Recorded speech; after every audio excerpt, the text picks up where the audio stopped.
O Senhor esteja convosco. Ele está no meio de nós. Proclamação do Evangelho de Jesus Cristo segundo Mateus. Glória a vós, Senhor. Naquele tempo, enquanto Jesus estava falando às multidões, sua mãe e seus irmãos ficaram do lado de fora, procurando falar com ele.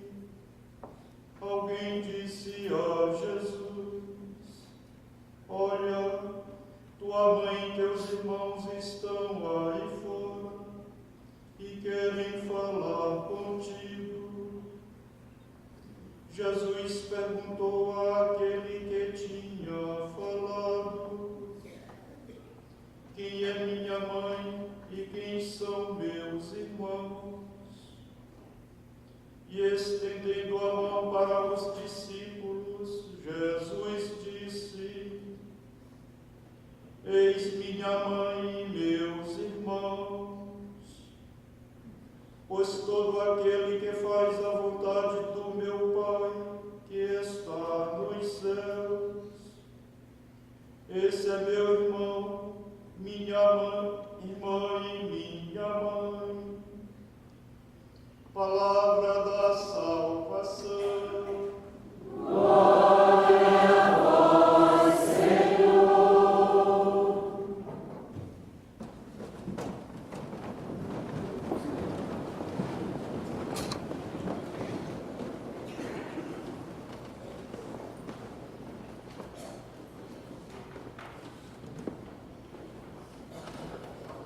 Queridos irmãos e irmãs, quero agora apresentar-vos a palavra que o Núncio Apostólico preparou para todos vocês. Reverenda Irmã Maria Ambrosio, presidente da CRB, Reverendo Irmão Inácio Nesto, vice-presidente da CLAR, Reverendos membros da Assembleia, Reverendo Padre Luís Fernando Lisboa, bispo eleito no Moçambique, Reverendo Padre Alessandro, representante da congregação e do prefeito para os religiosos, religiosas, institutos de vida consagrada e sociedade de vida apostólica, caros religiosos e religiosas e pessoas presentes. É para mim motivo de grande alegria poder celebrar esta Eucaristia convosco nesta manhã. É a intenção do Núncio Apostólico. É claro, primeiramente, gostaria de agradecer todos aqueles que prepararam este evento.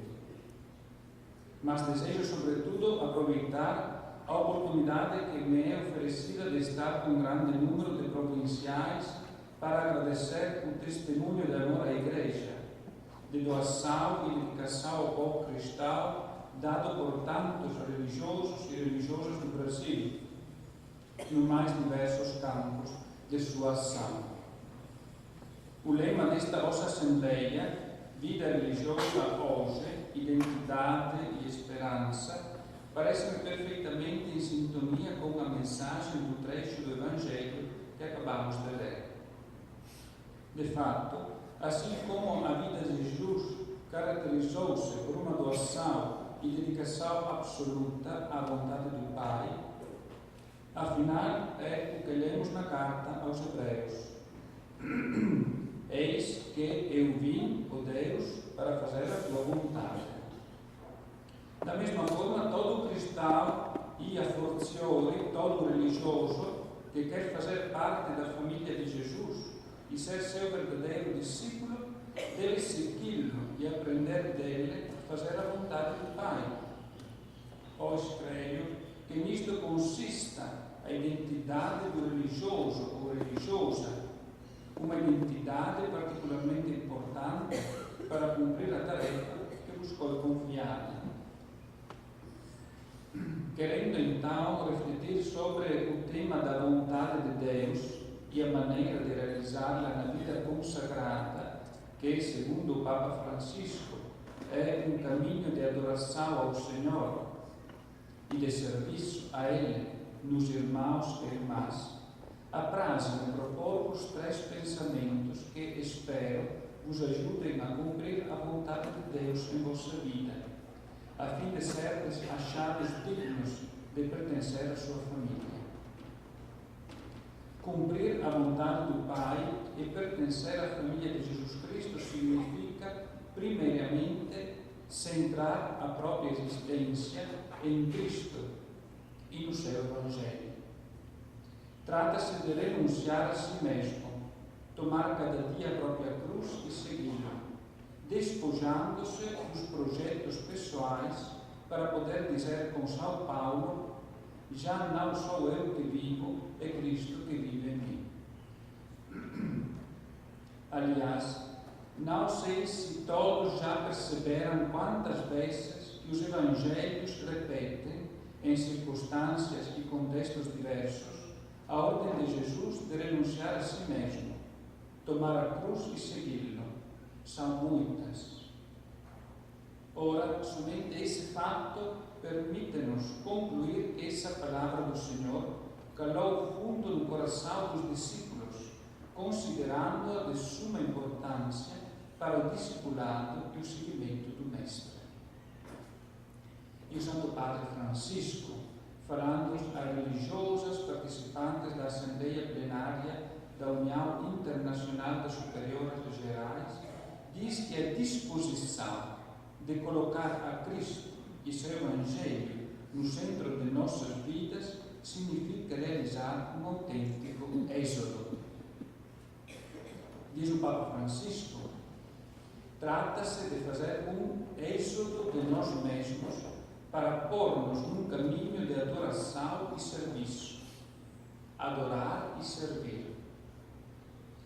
2 atitudes que não se podem separar, mas devem caminhar juntas. Contudo, devemos dizer também que as renúncias e os sacrifícios, as cruzes de cada dia, não têm um fim em si mesmo.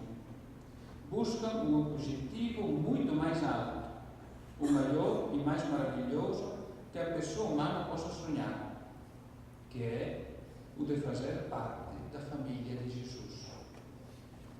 E é novamente o Papa Francisco que aponta os meios, o caminho por onde deve passar esse êxodo. Meios que são os 3 fundamentos da existência do religioso e da religiosa. A obediência como escuta da vontade de Deus, na inspiração interior do Espírito Santo, autenticada pela Igreja, aceitando que a obediência passa através das mediações humanas. A pobreza como superação de todos os egoísmos, na lógica do Evangelho que ensina a confiar na providência de Deus. A castidade como carisma precioso que amplia a liberdade do dom a Deus e aos outros, com a ternura, a misericórdia e a proximidade de Cristo. Em segundo lugar, cumprir a vontade de Deus e pertencer à família de Cristo significa fazer de nossa vida um serviço, que tem seu ponto culminante, seu ápice luminoso na cruz, assumida diariamente como amor e como meio de salvação, pois, afinal, Jesus garante que o Filho do Homem não veio para ser servido, mas para servir e dar a vida em resgate por muitos. Ele, que pouco antes dissera: quem quiser ser o maior entre vós, seja aquele que vos serve. E quem quiser ser o primeiro entre vós, seja o vosso escravo. E o nosso Papa Emérito, Bento XVI, com grande sabedoria, recordou muitas vezes à Igreja que, se os homens deste mundo buscam o domínio, a posse e o sucesso, para Jesus, poder, autoridade, posse, família cristã, vontade de Deus, é sinônimo de serviço, de humildade e de amor. Significa entrar na lógica de Jesus, que se inclina para lavar os pés dos apóstolos. E o Papa Francisco, na locução às superiores gerais, acima aludida, afirmou esta: pensemos no dano que causam no povo de Deus os homens e as mulheres da Igreja, que são carneiristas ou arribistas, que usam o povo, a Igreja, os irmãos e as irmãs, aqueles a quem deveriam servir, como trampolim para os interesses e as ambições pessoais. Daí a necessidade urgente de sabermos compreender, ajudar e amar a todos. Abraçar e servir especialmente as pessoas que se sentem sozinhas, excluídas, marginalizadas, vivendo nas periferias existenciais do coração humano. Daí a urgência de mantermos o olhar fixo na cruz, onde está quem tem todo o poder no céu e na terra, onde está aquele que é o caminho, a verdade, a vida, onde está o Senhor que se fez servo até o dom total de si. Por último, em terceiro lugar, para cumprir a vontade de Deus e pertencer à família de Cristo, é preciso não esquecer que a eclesialidade é uma das dimensões constitutivas da vida consagrada, fundamentando-nos ainda no Santo Padre Francisco. A vocação religiosa é um carisma fundamental para o caminho da Igreja, e não é possível que uma consagrada e um consagrado não sintam com a Igreja. Durante o Concílio Vaticano II, um dos apelos mais fortes que recuou pela aula conciliar como um dever de todos, bispos, padres, religiosos, leigos, foi sem dúvida sentir com eclésia, sentir com eclésia, um sentir com uma igreja que nos gerou